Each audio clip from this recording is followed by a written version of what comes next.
Alors, nous allons commencer cette deuxième partie de notre conférence double de ce soir. La partie qui va se dérouler en français.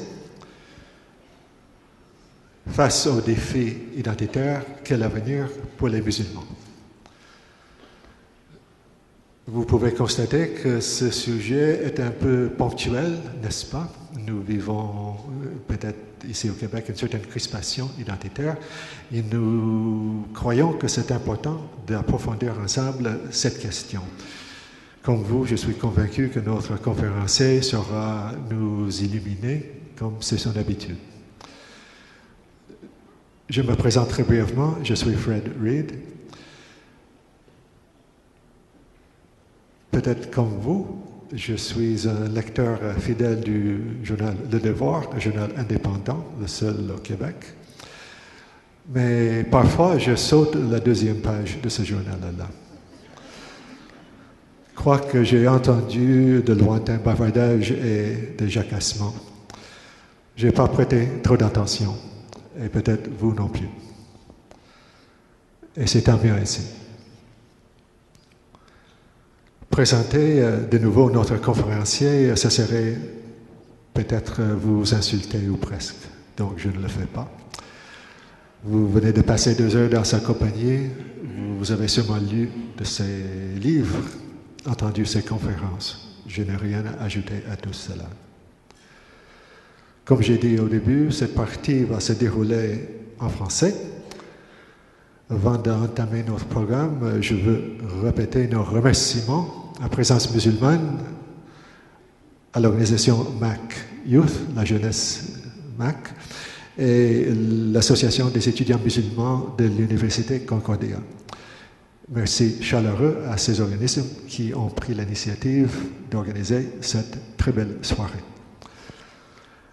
Je vous signale qu'à la fin de la conférence, il y aura une période de questions et après, vous pouvez vous procurer une copie du dernier livre de notre invité et il y aura une séance de signature, pas à cette table ici, mais au fond de la salle. Vous serez appelés de nouveau à faire patience. C'est, vous savez, une vertu très, très islamique. Sans plus attendre, j'ai l'honneur et le plaisir, les deux sont très, très grands, même très profonds, de vous présenter notre conférencier invité, notre frère professeur Tariq Ramadan.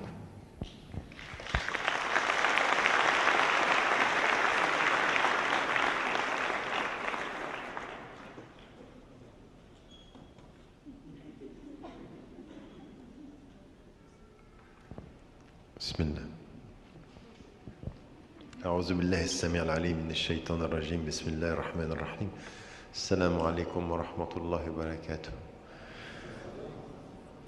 Merci d'être aussi nombreux présents ce soir et de participer à cette rencontre. Merci à notre frère Fred d'être fidèle au rendez-vous année après année et d'être toujours au poste fidèlement présent, à partager la pensée. Il faut savoir aussi que pour beaucoup de mes projets dans les différentes langues, dans les questions de traduction, dans la diffusion de la pensée, avec beaucoup d'humilité, sans jamais apparaître au premier plan, il est d'un soutien intellectuel, critique, pratique, tout à fait généreux et tout à fait plein d'humilité. J'aimerais pour ceci, et ce sera la seule fois que je vous le demanderai ce soir, de l'applaudir très fort.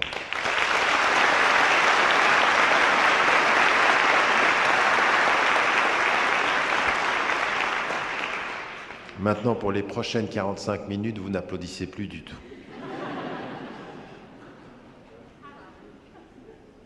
Parce que ce n'est pas un meeting politique, c'est une réflexion que nous allons partager ensemble autour du sujet qui nous a été posé par les organisateurs, en l'occurrence face aux défis identitaires. Quel avenir pour les musulmans? Et donc, ce que j'aimerais faire avec vous, c'est essayer de catégoriser les problèmes et puis de voir dans quelle mesure on peut réfléchir à cet avenir-là et en devenir les protagonistes, ce que je répète souvent, à savoir des sujets libres, hein, des citoyens libres qui se prennent en charge et qui construisent cet avenir avec une idée assez claire de ce qu'ils sont, ce qu'ils veulent et où ils vont. Alors dans la première partie, tout à l'heure, dans l'exposé en anglais, c'était un autre sujet et je l'ai abordé avec un certain angle. Là maintenant, ça va être un sujet différent et avec un autre angle d'approche. Donc l'introduction que j'aimerais simplement mettre en évidence aussi là, trois points. Quand on se dit face aux défis identitaires, se poser la question de savoir pourquoi aujourd'hui l'identitaire et l'identité prend énormément de place dans les débats qui sont les nôtres. Alors il y a plusieurs raisons qui expliquent le fait que l'identité ou la question identitaire prenne beaucoup de place. Alors hier dans la rencontre également avec Omar Maktouf, on a pu aborder cette question à partir de l'autre angle qui était celui des causes de l'islamophobie. Mais l'identité devient problématique au moment même où on a une crise d'identité. C'est-à-dire qu'en fait, le seul fait de poser comme problème l'identité, c'est la preuve que nous traversons une crise d'identité. Dès que je me dis « qui suis-je ?», c'est que je me pose la question de ce qui façonne mon être. Et là, il y a des causes. Il y a effectivement, on l'a dit, la mondialisation, les migrations de plus en plus importantes, le fait que nous ne survivrons pas sans des migrations, sans des mélanges, et que nos anciens repères, ce qu'on appelle aujourd'hui la post-modernité, mais également l'état du monde tel qu'il est avec nos coexistences dans nos sociétés, font qu'il y a des vraies crises identitaires. Ces crises identitaires, ils sont finalement liées à une question. Comment est-ce que je me définis? Comment est-ce que je comprends ce que je suis, mes valeurs et mon univers de référence? Et il se trouve en fait que autant les sociétés occidentales que ceux qui les constituent et qui sont venus s'y ajouter pour finalement en faire partie, ceux qui hier étaient des immigrés et sont devenus des citoyens, eh bien vivent ces crises identitaires, c'est-à-dire de définition d'eux-mêmes. Quand vous vous promenez à travers le monde, dans les sociétés majoritairement musulmanes, comme dans les communautés musulmanes d'Occident, il est évident qu'il y a une vraie crise identitaire, il y a un vrai problème psychologique. Je dis d'ailleurs souvent que je retrouve beaucoup plus de questions identitaires et psychologiques qui font problème que de questions légales ou de questions de rapport à l'environnement. C'est vraiment qui est-ce que je suis, qui est-ce que j'ai envie d'être. Et à côté de ceci, nos sociétés se posent majoritairement une même question. À tel point que très récemment, un pays comme la France ouvre un débat sur l'identité nationale, à la suite d'un ministère qui s'appelle l'identité nationale et l'immigration, qui met bien en évidence comment, dans la psyché collective en France, on lie la question de l'identité à la question de l'immigration, ce qui ne serait pas la même chose au Canada. On pourrait avoir une question sur qu'est-ce que c'est qu'être Canadien, mais la formulation serait différente parce que le Canada et le Québec, même au Québec, ce serait différent. Dans la relation entre le Québec et le Canada, les réflexions qu'on peut avoir sur qu'est-ce qui détermine notre identité seraient différentes. Elles sont riches d'une histoire, elles sont riches d'un passé, elles sont riches d'une relation tendue parfois, conflictuelle, revendicatrice pour certains, conciliatrice pour d'autres, mais on a d'autres façons d'aborder ces questions-là. Et il faut qu'on soit très très attentif à la psychologie est toujours liée à une histoire. Il y a des psychologies collectives qui sont liées à des histoires collectives, à des conscients et des inconscients collectifs, et qui marquent aussi les réalités de ces crises identitaires. Donc on est dans des situations de crise, et des crises qu'il faut regarder pour ce qu'elles sont. Il faut les gérer, il faut les assumer, et il faut les dépasser. Et donc ça c'est le sujet, comment... face aux défis identitaires, comment est-ce qu'on va construire l'avenir? Deuxième des choses qu'il faut aussi admettre, si on en vient à quelles sont les caractéristiques de cette crise de l'identité à l'intérieur des communautés musulmanes et à partir de vous en particulier, que vous viviez ici à Montréal, au Québec ou dans le Canada plus généralement, quelles sont les spécificités, quelles sont les caractéristiques, qu'est-ce qui montre cela? Première des choses qui est vraiment une évidence, quand vous êtes à l'intérieur des communautés musulmanes, c'est cette particularité de la tension attraction-répulsion. Attraction-répulsion. C'est-à-dire d'être attiré par ce qui nous entoure, par un mode de vie, par les libertés, par tout ce qui est lié à la vie en général, à la consommation au sens large, au sens qui peut être noble. Consommer, c'est pas mauvais. Et tomber dans le consumérisme, c'est l'excès de la consommation. Mais être un consommateur, c'est l'ordre de l'humain.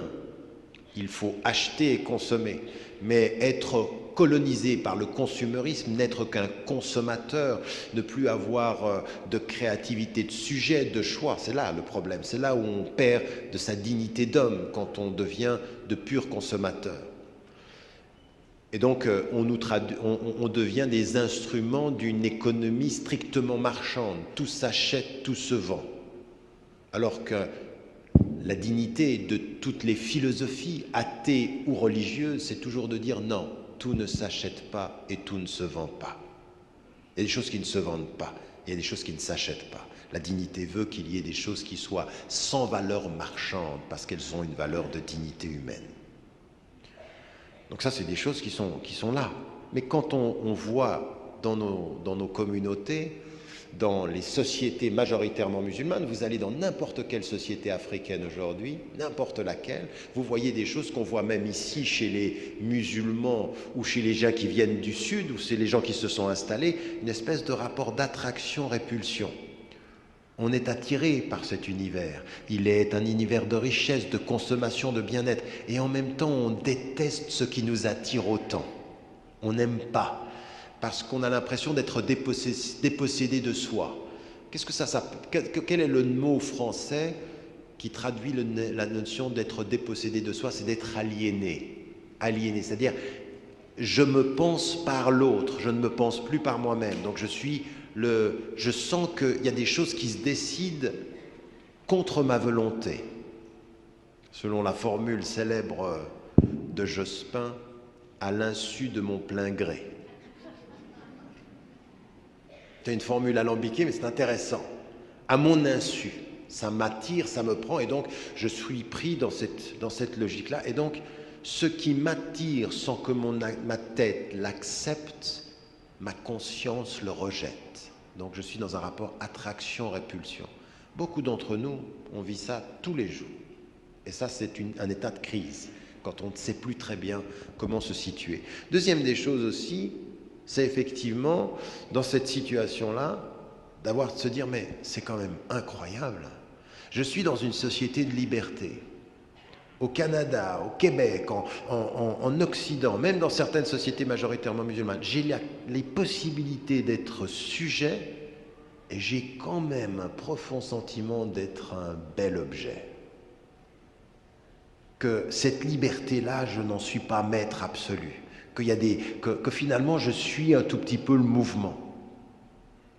Un tout petit peu comme ceux qui sont libres, et puis finalement, on dit tous pareil. On est tous dans cette... Oui, vous savez, cette liberté dans la mode. Habille-toi comme tu veux, mais la mode te dit que comme tu veux, c'est mieux comme on te dit. Vous suivez? Cette espèce de rapport tout à fait complexe à se sentir être dépossédé de soi aussi dans cette dimension d'être. L'autre chose également c'est effectivement, même dans nos façons de nous regarder nous-mêmes. Et je prends souvent cette situation où aujourd'hui, dans la conscience musulmane, beaucoup de musulmans pensent leur rapport à leur référence par la médiation de ce qu'on pense d'eux.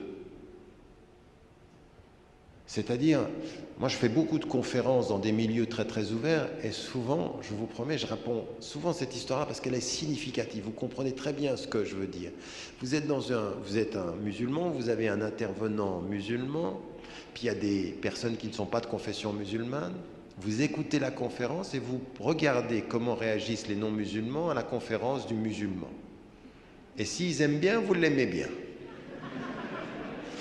Mais ça, vous voyez cette attitude du goût pas immédiat. Vous savez, je suis désolé de vous le dire comme ça, mais ça c'est le goût du complexé. C'est le complexé. C'est celui qui s'assume pas. T'aimes bien? Ah ben ouais, c'est bien. T'aimes pas? Ouais, moi non plus. Ouais, ça. Alors je le dis, là c'est lourd. Oui. Non, nous on est plus subtils. Il dit, non, je suis pas complètement d'accord. Ouais, ça donne une petite touche sophistiquée. Mais la réalité, elle est celle-ci. C'est-à-dire qu'à partir d'un certain moment, ne plus se regarder en face, ne plus avoir cette dignité, puis de dire, tu aimes? Alhamdulillah. T'aimes pas? Alhamdulillah ala kulli hal. Tu aimes, t'aimes pas? Je veux dire, j'assume. J'assume ce que j'aime, j'assume ce que je suis, j'assume mes valeurs. C'est-à-dire que je gère la potentielle crise, je l'ai dépassée parce que j'assume.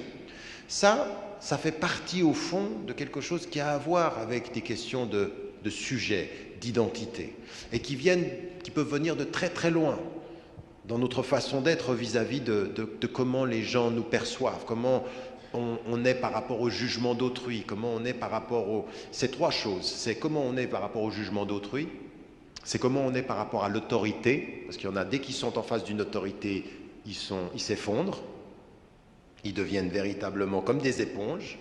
L'autorité je ne sais pas si vous avez déjà voyagé avec certains, dès que vous arrivez à la frontière, c'est plus les mêmes. Je dis, mais attends, c'est la frontière. Il n'a rien à cacher, mais il pense qu'on va penser qu'il cache. Donc, vous voyez un peu cette attitude-là. On est beaucoup comme ça. Donc ça, il faut regarder. Vous savez, moi, je ne suis pas en train de vous parler de choses, je suis en train de vous parler de choses qu'on vit aussi individuellement, comme aussi de phénomènes collectifs. Donc ça, c'est comment on se voit à l'intérieur, comment est-ce qu'on doit gérer ça dans l'intérieur. Et comment ça, par rapport à ces crises identitaires, cela, c'est pas simplement le débat sur l'identité, c'est aussi comment nous, on va gérer ça. Comment on va devenir des sujets, comment on va négocier cette crise identitaire et comment on va replacer les choses à leur place. Parce que l'un des grands problèmes du débat sur l'identité, c'est la confusion. On ne sait pas de quoi on parle. C'est-à-dire qu'on sait ce que peut être l'identité, mais on ne sait pas déterminer les causes et catégoriser les phénomènes, les effets. Déterminer les causes, catégoriser les effets. Ça, c'est un travail très important parce qu'on ne gère les crises que quand on clarifie. Quand vous avez une crise personnelle et que vous allez voir un psychologue, et la psychologie, c'est halal. Non, parce que je dois répéter des choses élémentaires. Donc quand vous allez... Qu'est-ce qu'il fait le psychologue? Le psychologue, il agit comme un miroir. En fait, il écoute ce que vous allez dire dans la confusion et il vous renvoie à une analyse dans la catégorie. Il ne vous donne pas forcément des réponses, mais une de ces réponses, c'est clarifier votre confusion. C'est-à-dire, voilà ce que j'ai entendu. Vous avez dit ça, vous avez dit ça, vous avez dit ça. Il clarifie ce qui est confus dans votre esprit, qui fait que vous vous noyez. Lui, il vous le renvoie dans la clarté. Clarifier le confus, c'est avoir dépassé le premier état de la crise. Parfois, il peut vous donner des réponses, mais parfois, il dit, voilà, vous voyez. Et en fait, vous commencez à résoudre le problème quand vous avez clarifié ce qui hier était confus et qui commence à devenir un paysage que vous comprenez, parce que la caractéristique de la confusion, c'est de vous empêcher la compréhension. La clarification est une des étapes de la compréhension, raison pour laquelle l'avenir, c'est aussi de clarifier où est le problème. Parce que dans les débats controversés, c'est tellement émotif qu'on ne sait plus de quoi on parle, plus personne ne s'écoute et tout le monde parle. Et nous avec. Et vous n'aimez pas l'islam, et puis voilà, et puis c'est la confusion. Et on s'enterre et on s'enfonce dans le débat. Raison pour laquelle, clarifier, et à partir de la clarification, déterminer une vision. Qu'est-ce qu'on veut? Comment est-ce qu'on veut aborder ça? C'est-à-dire, quel avenir pour nous? C'est le sujet d'aujourd'hui. Alors, première des choses, on vient à l'intérieur, il y a des choses très importantes qu'il faut qu'on se redise. Elles sont élémentaires, mais répéter l'élémentaire, c'est toujours se réconcilier avec l'essentiel. Je viens pas de dire une bêtise. Répéter l'élémentaire est une façon de se réconcilier avec l'essentiel. Parce que l'essentiel est élémentaire. C'est parfois notre esprit compliqué qui nous éloigne. Il y a des choses très très simples qui sont essentielles. Première des choses, c'est ce que je disais tout à l'heure dans l'autre conférence, mais que je rapporte ici, c'est qu'il y a des couples comme ceci qu'il faut réconcilier dans notre esprit, dans notre compréhension intérieure, pour aller au-delà de justement cette crise identitaire. La première des choses, c'est comprendre une chose, c'est que le voyage spirituel n'est pas une réactivité émotionnelle. Alors je réexplique ceci.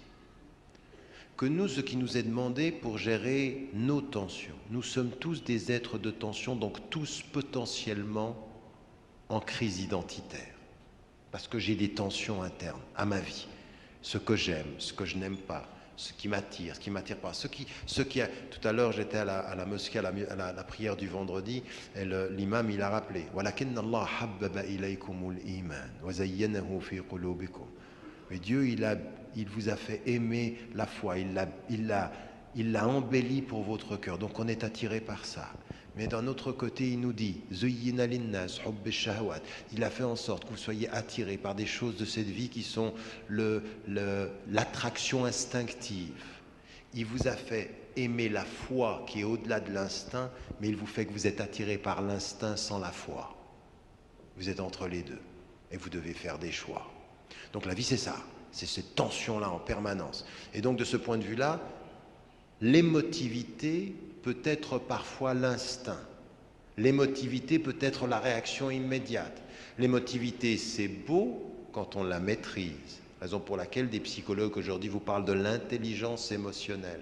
Avoir la capacité de maîtriser son émotion. Pas de la nier. Pas de nier l'émotion. Non, l'émotion, elle est belle. Mais attention, une émotion qui vous échappe vous rend objet. Une émotion que vous maîtrisez vous fait sujet. Oui ? Et comment on maîtrise ? Le travail de la spiritualité, le travail de toute cette éducation. La spiritualité, c'est l'émotion éduquée. Oui, c'est cette émotion qu'on éduque. Et donc là, il faut qu'on se réconcilie avec ça. Pourquoi ?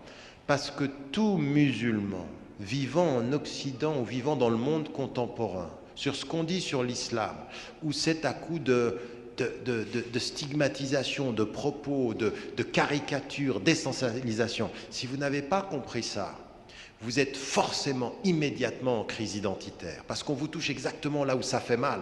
On vous touchera dans l'émotivité, vous allez réagir émotivement à tout ceci, à la pression. Et vous ne pouvez pas devenir des sujets sous une pression médiatique sur ce que vous apparaissez. Si vous ne répondez pas par ce que vous êtes spirituellement, vous allez être des objets émotifs. Et on saura exactement où vous atteindre. Vous savez ce qu'on dit en physique élémentaire ? La force d'une chaîne se mesure à son chaînon le plus faible. Ben oui, je peux avoir d'énormes chaînons, mais si j'en ai un tout petit là, c'est là que ça va casser. Et bien là où ça casse souvent dans les communautés aujourd'hui, c'est là où ils sont émotifs, où les Arabes sont impulsifs, surtout les Algériens, je pense.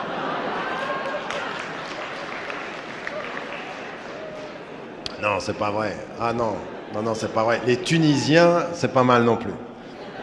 Et les Marocains, pas mal aussi. Les Égyptiens sont zen. Non, vous voyez, c'est ce que je disais. Vous venez de confirmer ce que je disais. Vous êtes sans doute algérienne. Mais enfin... 1-0. Donc, non, revenons, soyons sérieux, c'est un sujet très sérieux. Là. Ce que je voulais dire, sans émoustiller vos patriotismes respectifs. Mais vous voyez comme c'est assez facile. Quand vous connaissez une population et quand vous connaissez un peuple, quand vous connaissez les réactions humaines et que vous avez les moyens de leur faiblesse, les moyens de leur réaction émotive, vous les prendrez par là. Vous les prendrez par cette faiblesse-là. Et eux vont même penser que c'est leur force. Si je réagis, c'est que je suis fort. Non. Si tu réagis, tu as juste réagi. C'est moi qui ai agi. Toi, tu as réagi. C'est moi la force. Toi, tu es la faiblesse. Vous m'avez suivi là? Toute réaction émotive est réaction. C'est l'action de celui qui est plus faible que celui qui a agi. Raison pour laquelle il faut transformer la réaction émotive en action spirituelle, c'est-à-dire avoir la vue plus longue. Vous l'avez où ceci? Dans le Coran. وعباد الرحمن الذين يمشون على الأرض هونا وإذا خاطبهم الجاهلون قالوا سلاما. Mais pourquoi est-ce que ceux qui marchent légèrement sur la terre, quand on les attaque, ils ne se soumettent pas à l'attaque de l'ignorant, ils disent paix? C'est eux qui décident.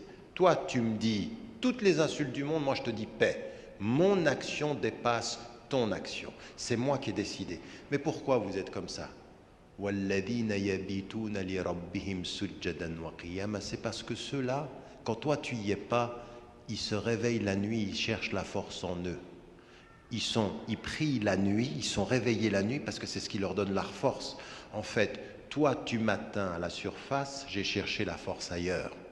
La force de mon action, elle n'est pas à la surface des mots, elle est dans la force de mon cœur. Mon cœur est ma force, tes mots ne seront jamais ma faiblesse.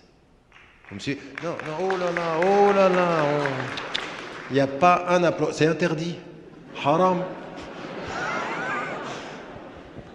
C'est une fatwa circonstanciée pour ce soir, d'accord?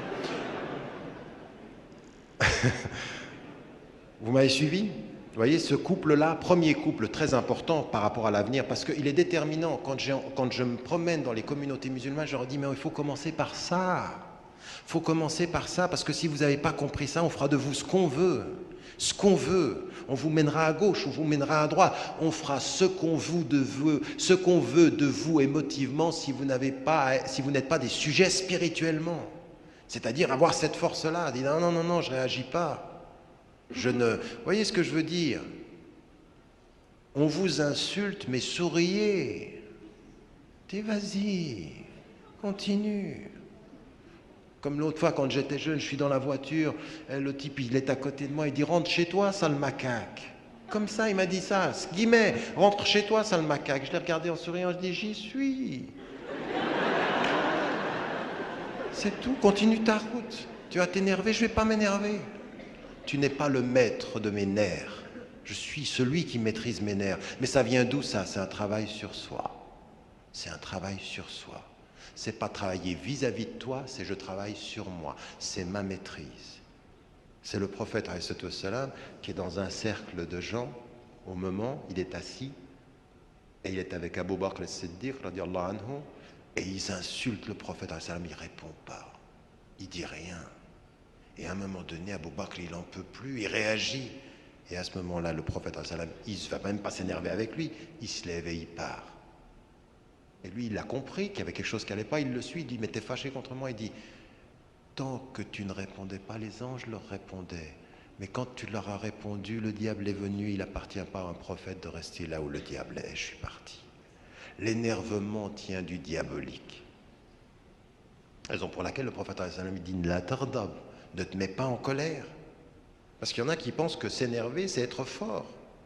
Vous n'êtes jamais aussi faible que quand vous êtes énervé parce que vous n'entendez plus ce qui vous est dit.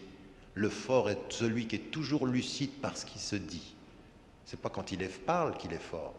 Toujours garder la lucidité d'entendre. Dites-vous dans toutes vos situations, est-ce que j'ai bien entendu? Est-ce que j'ai assumé au point de bien entendre ce que tu me dis? D'accord, par exemple, je veux dire, il y a des gens, là maintenant je viens d'avoir un dialogue avec quelqu'un, je lui ai dit, ça fait 3 fois que je vous répète. Il n'entend pas. C'est-à-dire qu'il y a des écoutes sélectives. Notre force, elle est là. Et ça, c'est une maîtrise que l'on a sur soi. Premier couple. Deuxième des choses qui est importante, c'est avec ceci d'associer 2 choses. L'humilité quant à nos moyens. On fait ce qu'on peut. On dit tout le temps la hawla wa la quwwata illa billah. Quand on commence quelque chose, on dit Bismillah ar-Rahman ar-Rahim. Pourquoi? Mais ça, c'est des petites choses. Mais c'est ça qui va commencer à nous dire comment on assume cette potentielle crise. De dire, attends, je fais tout ce que... Mais attention, l'humilité quant à mes moyens, c'est toujours de me dire, je dois aller jusqu'au bout de mes moyens. Raison pour laquelle ça doit façonner un état d'esprit. Quand vous êtes en train d'étudier, quand vous faites un travail, vous êtes sur un chantier, vous êtes dans un garage, vous êtes dans le service public, vous êtes un médecin, vous êtes un comptable, vous êtes un enseignant. Dans votre travail, vous devez aller jusqu'au bout de votre potentiel et de vos capacités. Parce que Dieu aime quand quelqu'un fait quelque chose, qu'il maîtrise ce qu'il fait.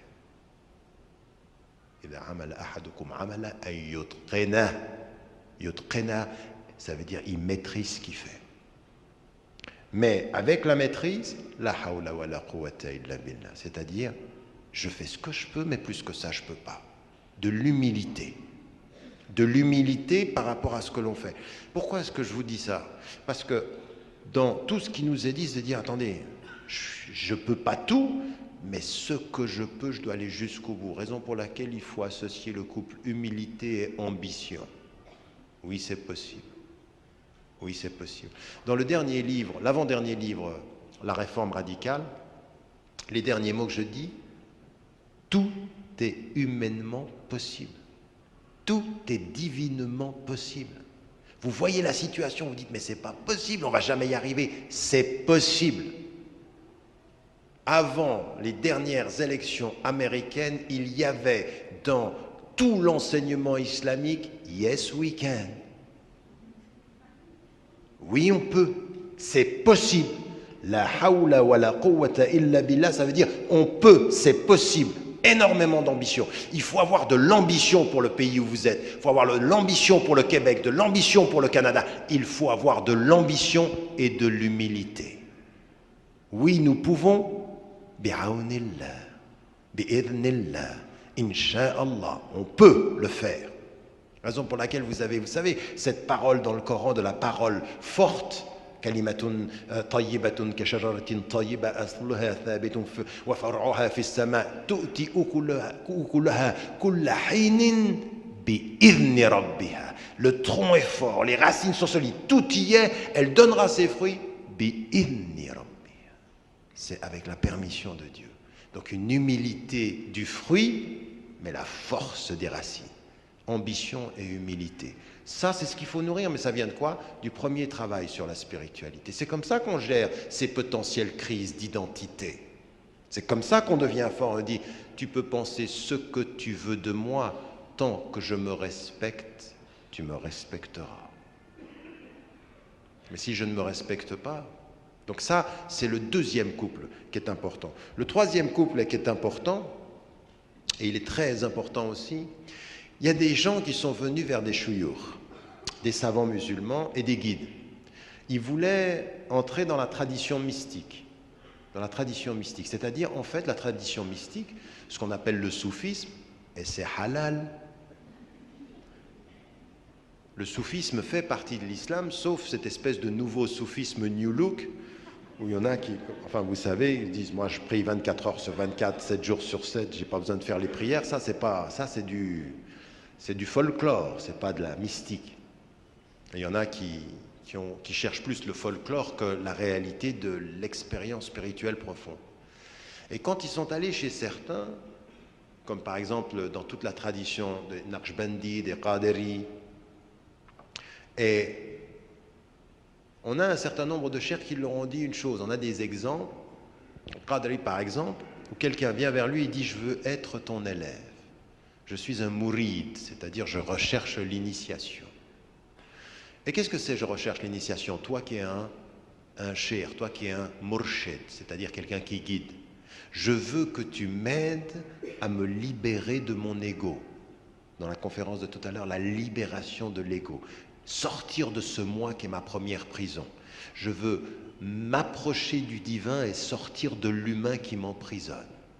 Raison pour laquelle je prie davantage, je jeûne davantage, je mange moins, je fais vivre à mon corps l'absence quant au je pour que le je fasse sortir l'être quant au divin.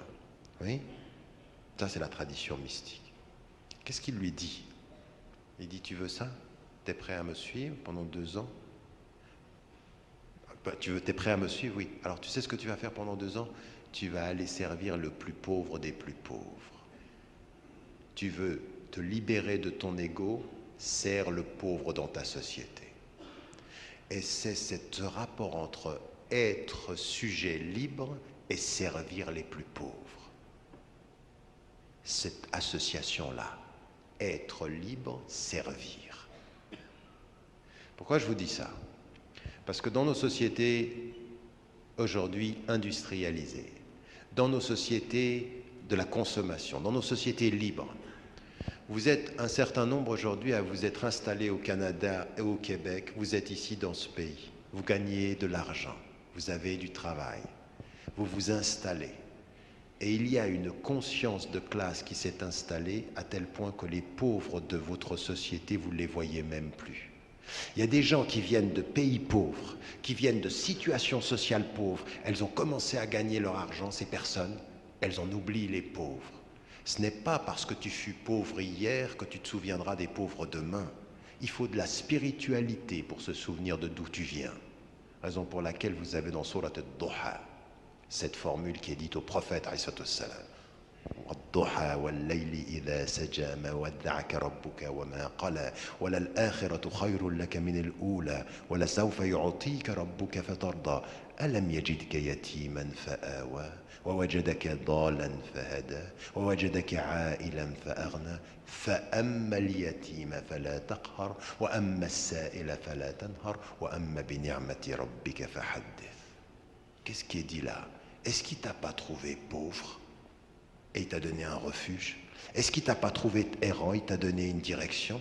Est-ce qu'il t'a pas trouvé sans rien, il t'a tout donné? Parce qu'il t'a trouvé comme ça, alors le pauvre ne le nie pas, alors l'orphelin ne le néglige pas, et les bienfaits de Dieu rappelle-les. Pourquoi il nous a dit ça? Parce que tu as été comme ceci, souviens-toi de ça, c'est ta responsabilité. Eh bien, vous qui êtes installés ici, vous croyez que c'est par hasard que vous êtes la conscience du Sud installée au Nord, pour beaucoup d'entre vous, alors que pour certains, c'est la conscience du Nord qui s'est installée dans la spiritualité? Parce que votre spiritualité ne doit jamais vous faire oublier cette histoire-là. La spiritualité du Sud au Nord, c'est le rappel des pauvres au milieu des riches. C'est le rappel de cette dimension-là. Et s'il y a cette dimension d'être et d'être libre, il faut toujours être libre en respectant les plus pauvres, en respectant les plus démunis, en étant à leur service. Raison pour laquelle, dans la mosquée que vous allez visiter à Médine, comme symbole de toutes les libertés spirituelles, le prophète alayhi salam a éduqué sa communauté en y mettant des pauvres tout autour. Vous ne pouviez pas rentrer dans la mosquée de la liberté sans passer à travers la pauvreté de la société. Vous me suivez là? Parce que moi j'ai très peur de ça. J'ai très peur de la nouvelle petite bourgeoisie musulmane, canadienne et québécoise. Mon argent, ma mode, ma voiture, et puis pendant Ramadan, une sadaqa ou la zakat. Le don prétexte et la conscience absente. Nous sommes en train de transformer le Ramadan comme certains ont transformé Noël en une fête familiale et culturelle, où la spiritualité devient absente, où on mange 3 fois plus que les autres, où on ne comprend pas l'essence des choses. La réconciliation entre libérer l'être, le cœur, devenir un être libre et servir les pauvres. Franchement, en toute honnêteté, vous savez, mais combien de fois dans le Coran il y a le rappel de la profondeur de la foi et du service du pauvre? Le service du pauvre est consubstantiel de la conscience du divin. Et tous les mystiques, pourquoi ils s'habillent, ils voulaient s'habiller avec pauvreté? Pourquoi Parce qu'il y a cette dimension-là. Alors, on ne nous a pas dit qu'il suffit d'être pauvre pour être bon, ou parce qu'on est riche, on est mauvais. Non, c'est la conscience qu'on a du pauvre quand on est riche qui importe. Et c'est de rester très proche de cette pauvreté-là, très proche, pas comme dans nos sociétés d'origine. Encore une fois, quand j'allais à l'époque où j'allais en Égypte, ou quand je vais au Maroc, ou quand je vais dans les pays du Sud, en Afrique, quand je vois comment les riches africains traitent les plus pauvres, je me dis mais quelle honte. Et quand je vois dans nos sociétés-là des millions de personnes qui meurent de faim, qui meurent de froid, dans nos sociétés, qui n'ont pas de travail, une honte. Et si vous avez envie de gérer une crise identitaire, ça passe aussi par là, la conscience du pauvre parmi les riches. Ça, ce couple-là, il est très important, parce que ça aussi, ça nous aide à développer un rapport à notre identité. Être un sujet libre et savoir servir. Vous avez bien compris le paradoxe, parce qu'en général, quand on sert, on n'est pas libre. Mais servir au nom de sa liberté, ça... C'est exactement la même chose que tout à l'heure. Quand je suis en pleine introduction, on me dit il me reste 10 minutes. Mais c'est de ma faute. Et puis, quatrième des contradictions potentielles, et qui existent aussi, c'est qu'on le sait, vous allez être attaqué. Vous allez être agressé. Il n'y a personne qui est venu dire la bonté sans trouver ceux qui parlaient de haine. Il n'y a personne qui est venu dire la vérité sans trouver ceux qui parlaient du mensonge. Il n'y a personne qui a parlé de la générosité sans trouver ceux qui parlaient de l'égoïsme. Il n'y a personne qui est venu parler de la justice sans trouver les gens du pouvoir. Vous l'avez dans le Coran à maintes reprises. Chaque fois que vous venez, on a l'impression que vous donnez. Qu'est-ce que vous voulez? Vous êtes là pour du pouvoir? Vous voulez du pouvoir ou vous voulez de la justice? Est-ce que vous êtes venus pour nous enlever ce qu'on a trouvé nos pères et que la grandeur, le pouvoir soit pour vous? Ça, c'est ce qu'on a dit à Moussa ou à Haroun, alayhim assalam. On leur a dit ça. Et toujours la même chose, toujours ce type de rapport au pouvoir. Qu'est-ce que vous voulez? Chaque fois, c'est toujours la même histoire. C'est-à-dire cette dimension de vous allez être attaqué. Vous pensez qu'il vous suffit que vous dire j'ai cru et vous n'allez pas être attaqué? Est-ce que vous pensez que vous allez rentrer au paradis sans les épreuves de ceux qui vous ont précédés? Mais les épreuves font partie de la vie de ceux qui sont pour la vérité, qui sont pour la justice. C'est votre identité. Alors qu'est-ce qu'il faut faire? Savoir anticiper l'attaque et suivre sa direction. Parce que l'attaque est là pour une chose, c'est ou de vous détruire ou de vous faire dévier de votre direction. Oui, raison pour laquelle on est venu dire la même chose au prophète. Et lui, il leur a dit, vous vous trompez. Mettez le soleil ici, la lune dans la main gauche, je n'arrêterai pas, ma voie, elle est tracée. Vous voulez quoi? Allez, arrête, on te donne de l'argent. Arrête, on te donne du pouvoir. Tu me donnes tout ce que tu veux, je sais où je vais. Mon identité, c'est mon chemin. Mon chemin, c'est mon identité. Mon identité se construit sur mon chemin. J'ai cette dignité-là et cette force. Mais tout en sachant que sur mon chemin, il y aura de l'attaque. Et ceux d'entre vous ici qui ont envie de vivre comme des musulmans paisibles sans que jamais il n'ait d'agressivité ou de rejet, eh ben, il faut aller vivre sur la planète Mars. Ou alors disparaître. Ou alors disparaître. Comme certains le font. Il ne faut pas qu'on le sache. T'es musulman? Il y en a, on leur dit, t'es musulman? Oui, mais je suis ouvert. Mais pourquoi tu dis mais? Pourquoi tu rajoutes le mais, je suis ouvert? T'as un problème avant, t'es musulman? Oui. Oui. Point. Pourquoi tu dis mais je suis ouvert? Tu penses à qui? À moi? Non, parce qu'il y en a certains, ils sont là ce soir, demain, ils ne vont pas le dire qu'ils étaient là.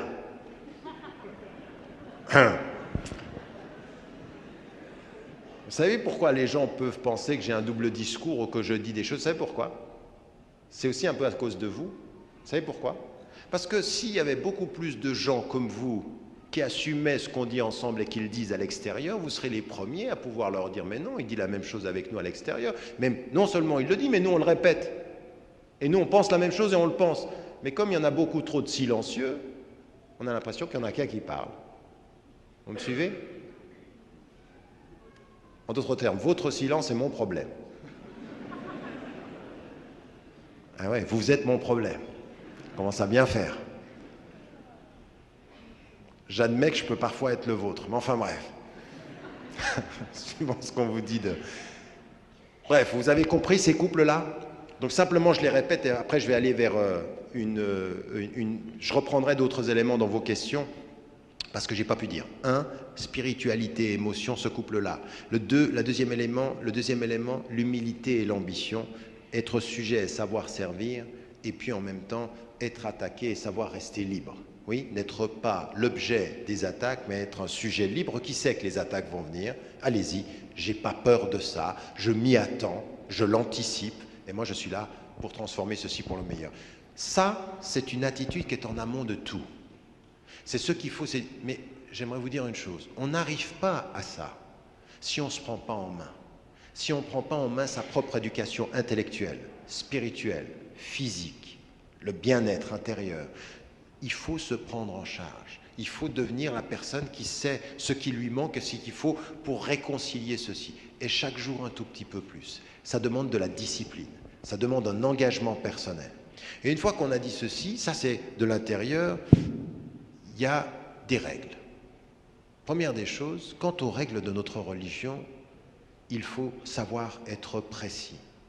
Vous savez, moi j'aime beaucoup, certains d'entre nous, dans leur rapport à leur religion, ils sont très critiques de ceux qui sont pointus sur les détails. Et en fait, si vous revenez, vous savez, notre prophète, de toutes les traditions religieuses, c'est celui sur lequel on a le plus de détails maintenant. Tellement on a des hadiths qui ont été épurés, authentifiés, il y en a de moins en moins de hadiths, mais ceux qui restent sont très précis sur comment ils pouvaient être et tout ceci. Et en fait, ce souci de la précision quant à la règle, oui, c'est très important parce que ça vous façonne. Quand on vous dit par exemple « Inna salata kanat ala al-mu'minin kitaban mawquta », la prière, elle est déterminée selon des règles. C'est quelque chose de... Attention, il faut allier en vous la précision de la règle et l'amplitude du cœur. Oui, être très ouvert quant au cœur, c'est-à-dire je reste avec mon cœur ouvert aux potentielles transgressions, mais strict quant à ma pratique et mon application. D'ailleurs, cette attitude, il y a des règles, la prière, elle commence à telle heure. Vous avez remarqué comment pendant le mois du Ramadan, on vous donne à telle heure tu peux manger. Pas avant, pas après. Il y en a qui sont là en train d'attendre que ça vienne. C'est maintenant. Ouais. Vous voyez ça? Cette espèce de précision. Cette espèce de... Ce qui fait toute la grandeur. Précision dans l'application, précision dans la prière, précision dans le jeûne, précision dans l'argent. Et vous avez des frères dans votre communauté, raison pour laquelle c'est très important que nous soyons divers. Il y en a avec les règles, ils sont un peu... Yallah, allez, laisse tomber. Il y en a avec les textes, et puis vous en avez d'autres, ils sont à côté d'eux, ils sont non, il y a des textes, là, c'est précis. Donc il faut cette précision-là. Il n'y a pas de spiritualité sans cette précision-là. Puis à côté de ceci, il faut une grande amplitude du cœur. Il faut savoir énormément accepter des gens, être précis avec soi. Pas se culpabiliser, non, être rigoureux et généreux. Vous voyez, cette attitude-là, elle se travaille aussi. Elle se travaille et c'est très important, nous, dans notre quotidien, d'avoir cette attitude-là et de le comprendre. Et en même temps, par rapport à cette attitude-là, il va falloir l'ancrer dans votre vie ici, au Canada, et au Québec, et à Montréal. C'est-à-dire, vous êtes dans le pays ici, et il faut allier ce souci de la précision dans votre pratique avec en même temps une amplitude par rapport à votre environnement. Vous êtes à côté de gens qui parfois ont entendu de l'islam que par les médias, que par des attitudes extra... Et même vos coreligionnaires qui vivent avec des crises identitaires, qui vivent avec des soucis, de l'amplitude du cœur. Bien, ma porte, elle est toujours ouverte. Mon exemple, c'est d'être strict avec moi-même et que ma porte soit toujours ouverte à autrui. Tu peux frapper quand tu veux. Je suis une porte à laquelle on frappe. J'ai pas des cadenas, de la sécurité. Non, tu frappes. Tu peux venir, l'amplitude. Mais avec une rigueur une rigueur aussi même dans vos... Je ne sais pas comment vous savez comment vous dépassez ceci par exemple dans la lecture. Vous vous donnez un programme de lecture. Déjà, en islam, c'est toujours un programme de vie. la prière, le jeûne, c'est un programme, ça vient. La prière du vendredi, elle vient chaque semaine. Le ramadan, il vient chaque année. La prière par jour, c'est tous les jours. Tu ne peux pas aller vers quelqu'un, tu dis, t'as prié, il dit, ouais, je prie demain. Non, tu es là maintenant. Donc c'est un programme de vie. Puis ensuite, il faut allier ceci avec un programme, une discipline personnelle. Si on veut marier ces choses-là dans votre lecture, une discipline dans sa lecture, une discipline par rapport à le cerveau, c'est comme un muscle, il faut le faire travailler. Ça se travaille, il faut une discipline dans le travail du cerveau, il faut une discipline par rapport à son corps. Vous n'avez pas le droit, quand vous vivez ici dans un pays riche où vous avez tout ça, de ne pas faire attention à votre corps, à l'hygiène, à ce que vous mangez, à comment vous vous traitez. Vous allez devoir rendre des comptes là-dessus, surtout sur la façon dont vous écoutez. Inna sam'a wal basara wal fu'ada kullu ulaika kana anhum mas'oula. Vous allez être demandé. C'est important. Vous voyez tout ça, cette espèce d'attitude-là. Pourquoi je parle beaucoup de cela ce soir? Parce qu'en amont de toutes ces crises identitaires, il faut façonner cet être humain-là. Il faut lui donner cette dimension spirituelle-là et il faut, de ce point de vue-là, y arriver. Et j'arrive, juste, je mets en évidence des éléments à partir de ça. Une fois qu'on a ça par rapport à soi et qu'on y travaille, en même temps qu'on fait ça, ce que je vous ai dit tout à l'heure au début de l'intervention est très important. Il faut éviter la confusion. La crise, c'est la confusion. La solution, c'est la clarification. Alors on se dit, voilà, maintenant je suis dans une société, qu'est-ce qui tient vraiment du problème religieux dans la société? Qu'on nous fait un vrai problème identitaire. On dit, vous les musulmans, vous avez un problème avec ce pays. Et là, il faut bien pouvoir répondre à ça. Montrer intellectuellement, spirituellement, concrètement, que religieusement, vous n'avez aucun problème avec le pays. Et il faut y répondre religieusement. Donc il faut avoir les arguments intellectuels de votre religion élémentaire pour pouvoir dire j'ai aucun problème, je respecte la loi, au nom de ma foi, au nom de ma religion, je serai un bon citoyen de ce pays-là. Donc de sortir la dimension religieuse de cette espèce de magma de propos totalement confus. Mais il y a un deuxième élément, il faut mettre en évidence que dans la société aujourd'hui canadienne ou ici au Québec, ce que vous avez, c'est d'autres types de problèmes qui sont de type socio-politique ou socio-économique. Et que vous deviez dire, avec assurance du citoyen, c'est ça le type de problème qu'on a. Ce n'est pas des problèmes identitaires, c'est des problèmes de justice sociale, c'est des problèmes de pouvoir, c'est des problèmes de gouvernance, c'est des problèmes d'égalité, de justice. Donc vous sortez, vous êtes capable de répondre à la question religieuse, mais en tant que citoyen, vous êtes capable de répondre à la question sociale. Où est le problème? Pourquoi aujourd'hui, quand vous avez Bac plus 5, que vous avez un nom à consonance arabe ou à consonance musulmane, ou quand vous êtes une femme, vous ne trouvez pas de travail? Ça n'a rien à voir avec une question religieuse. Ceux qui confondent les deux et en font un problème identitaire, ils nous mélangent tout. Non, nous, on va clarifier. Le problème n'est pas religieux. Le problème est un problème socio-économique. Et c'est même un problème de pouvoir aussi. Parce que certains, ils ont envie de garder leur pouvoir. Ils sont prêts à partager le couscous, mais ils ne partagent pas le pouvoir et l'argent. Et il y en a certains, ils sont prêts à leur donner le couscous et ils ne veulent pas de pouvoir. Ça vous regarde, ça? Non, mais c'est vrai, c'est très sérieux cette affaire-là. C'est une affaire où on détermine effectivement où est le problème. Les problèmes de type économique aussi. Parce qu'on discutait avec certains, on me disait, au niveau politique, il y a des gens qui vous mènent en bateau. On vous sort l'histoire de la burqa pour ne pas parler d'autres problèmes, comme par exemple la privatisation de l'école et tout ceci, ce dont on parlait avec Fred aujourd'hui. On vous pousse à parler d'une chose et pour vous distraire d'une autre. La confusion mène à la distraction stratégique. Si vous ne savez pas de quoi il s'agit, si vous ne comprenez pas là où vous êtes, eh bien vous êtes mené en bateau. Donc résultat, savoir ce qui est religieux, savoir ce qui est socio-économique, savoir ce qui est économique. Mais pour faire ça, il faut faire quoi? Il faut connaître là où on vit. Vous avez une responsabilité impérative de connaître le pays dans lequel vous êtes, avec son histoire un peu, avec ses tensions un peu, avec sa réalité.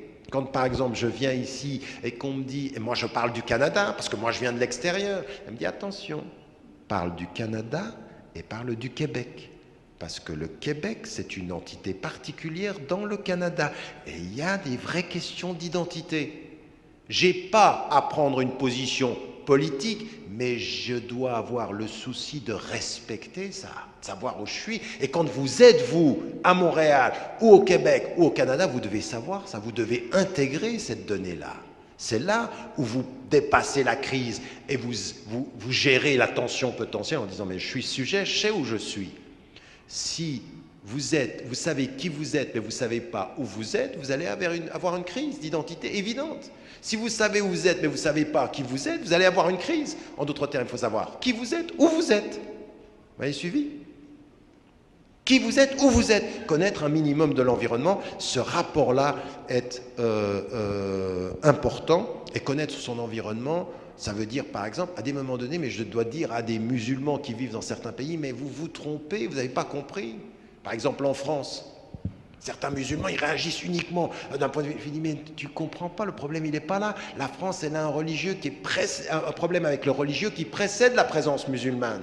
C'est ajouté à cette question-là toute la question du rapport avec l'Algérie, avec l'ancienne colonie. Tout ça, il faut l'intégrer pour devenir un sujet qui ne participe pas au débat complètement embrouillé. Et de pouvoir, quand par exemple on dit non mais la colonisation c'est quelque chose de négatif et que vous ne comprenez pas que même en France il y a eu un débat entre les deux France, ceux qui ont capitulé et ceux qui ont résisté, il faut connaître ça, il faut connaître là. Là vous devenez un citoyen qui sait de quoi il parle et qui clarifie mais puis qui ne rentre pas dans la confusion générale. Soyez des clarificateurs, pas des esprits confus, des esprits émotifs qui ajoutent de la confusion à la confusion et de l'émotivité au sang chaud. Vous voyez ce que je veux dire? Ça, c'est aussi une démarche. Et donc, ma conclusion, de ce point de vue-là, elle est cette connaissance de l'environnement. C'est ça notre avenir. Raison pour laquelle je dis qu'il faut allier trois choses. L'intelligence quant à l'horizon, il faut avoir une intelligence de l'horizon, il faut avoir le cœur quant au monde, beaucoup de cœur vis-à-vis des gens, et la conscience quant au local. La conscience du local, le cœur pour le monde est l'intelligence de la vision, là où je vais. Ces trois éléments-là, l'intelligence, le cœur et la conscience. Ça, ce sont des choses... Et là, il faut travailler ici. Et ça veut dire pour nous que dans ce travail-là qu'on fait sur soi et qu'on fait par rapport à ça et dans la vision que l'on a, d'apporter le meilleur possible, d'être la valeur ajoutée éthique à la société, d'être la valeur ajoutée artistique, créatrice, tout ce que je vous répète en permanence, et que chacun d'entre vous, encore une fois, moi quand on me dit il y a 1500 personnes qui viennent, mais ça ne m'intéresse pas, ce qui est le plus important c'est que chacun d'entre nous, quand il vient à une intervention comme celle-ci, se dit mais dans tout ce que je viens d'entendre, je peux apporter quoi? Où est-ce que je deviens sujet? Où est-ce que je me libère? Où est-ce que je deviens quelqu'un qui est une valeur ajoutée? Alors il y a des dimensions qui sont extrêmement importantes, mais soyez des ajouts, des contributions, mais des choses très très simples, mais de l'amour. De l'amour, c'est-à-dire qu'on est dans une société où on est en manque affectif et en manque d'amour. De pouvoir dire à vos voisins, de montrer à vos voisins, mais le fait que dans votre respect, dans votre politesse, il y a de l'amour. Qu'il y a de l'écoute, savoir écouter, savoir donner, mais vous avez reçu de la part de vos parents quelque chose qui a façonné l'Afrique, qui est le sens de la générosité et de l'accueil. Mais soyez ça ici, la générosité et de l'accueil. Mais si, je veux dire, on veut garder les mauvais aspects de nos traditions anciennes et pas les bons. La générosité, l'accueil, la porte ouverte, l'écoute, le don d'amour, savoir le dire aussi. Parfois, il faut passer par le Canada ou par le Québec pour se rappeler que c'est pas interdit et c'est pas haram de dire « je t'aime ». C'est halal. Ça dépend à qui. Après, je vous laisse... Bon, bref. Offrir le don et le service, c'est ce que je vous disais. Donc, si vous voulez, sur des choses par rapport au défi identitaire, c'est cette espèce de confiance en soi, de l'intérieur, et puis tout cet apport-là, qui me paraît être des choses sur lesquelles il faut qu'on s'arrête un tout petit peu. Et que vous sachiez simplement une chose. Quand vous revenez à la vie du prophète, vous apercevez de ça. Vous pouvez prendre des verbes à l'infinitif. Il savait écouter ce que les gens disaient. Il savait offrir, il donnait. Il avait 3 dates, rien. Aïcha radhiyallahu anha disait, il n'y avait rien à la maison, il donnait tout le temps. Il était tout le temps en train de donner. Il n'était pas en train de calculer son salaire. Il n'était pas devenu, comme certains d'entre nous, le petit bourgeois de Montréal. Il n'a jamais été comme ça. Il a changé le monde, mais il donnait tout le temps. Parce qu'il lisait, il savait, il recevait du Coran. Quand tu donnes, ça ne diminue jamais. C'est quand tu calcules que tu perds. Tu es un calculateur, tu vas savoir ce que tu perds. Mais quand tu donnes avec le cœur, tu n'as jamais diminué ton bien. Ce que tu donnes avec le cœur augmente ton bien. Ce que tu donnes avec ta machine à calcul diminue. Vous me suivez? Il y en a qui sont tout le temps avec leur machine à calcul. Il y en a, c'est des machines à calcul d'ailleurs. Donc en l'occurrence ici, ça c'est très important. Il était comme ça, il donnait, il servait les pauvres. Il s'est laissé prendre. Vous savez, le prophète, il dit, là où il disait, je ne donne pas la main aux femmes. Lui, c'était son statut particulier, il ne donnait pas la main aux femmes. D'accord? Mais une femme, une pauvre qui est venue, elle l'a pris par la main, elle l'a fait traverser tout le marché. Il l'a suivi. Il a donné un enseignement à tous. La femme pauvre qui me prend parce qu'elle a besoin de moi, je la suis. Je la sers. Je sers le pauvre comme un enseignement des riches. Et non pas comme nous, servir les riches en oubliant les pauvres. Ça, c'est ce que nous faisons très souvent. Vous voyez cette attitude-là, ces verbes-là. Et il aimait les gens. Ya Mu'az, inni uhibbuka, je t'aime. Il le dit à son compagnon, dis que tu aimes. Il disait aux gens qu'il les aimait. Il leur exprimait ceci. Il avait cette attitude de tendresse et d'affection. Aimer, écouter, donner, servir. Et quand vous êtes comme ça dans la société, n'importe qui vient et veut vous déstabiliser avec une crise identitaire, vous ne la vivez pas, cette crise identitaire, parce que vous savez qui vous êtes, qui vous servez et pourquoi vous servez à être qui vous êtes. Wallahu a'lam wa ala wa ahkam. Wassalamu alaikum wa rahmatullahi wa barakatuh.